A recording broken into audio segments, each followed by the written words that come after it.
So நமக்கே தெரியாத நிறைய குறைகள் நம்மிடத்துல இருக்கும். அவருடைய பரிசுத்த அந்த அக்கினி நிறைந்த கண்கள் அதுதான் அதை கவனித்து உற்று நோக்கி நமக்கு அதை காண்பிக்கும். ஆண்டுடைய சமூகத்துல இன்னும் ஆண்டவரே நான் என்ன சரி பண்ணணும், இன்னும் என்கிட்ட என்ன குறை இருக்குது அப்படின்னு நம்ம கேட்டோம்னா நிச்சயமா ஆண்டவர் நம்முடைய குறைகளை நமக்கு காண்பிப்பார். ஹல்லேலூயா.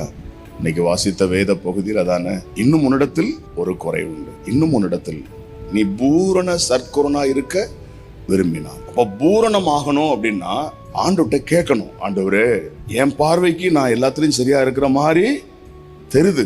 காலைல எழும்புலேருந்து ராத்திரி வரைக்கும் ஆண்டவரே என்னால் முடிஞ்ச அளவுக்கு பைபிள் வாசிக்கிறேன், ஜெபம் பண்றேன், உம்மை தேடுறேன், உமக்கு பிரியமா வாழ்றேன், ஏதோ என் மனசாட்சிக்கு எந்த விதமான ஒரு குற்றம் இல்லாம உமக்கு பிரியமா வாழ்றேன். ஆனாலும் அல்லேலூயா என்னிடத்தில் ஏதாயிலும் தவறுகள் இருந்தால், குறைகள் இருந்தால் அதை எனக்கு என்ன செய்யும்?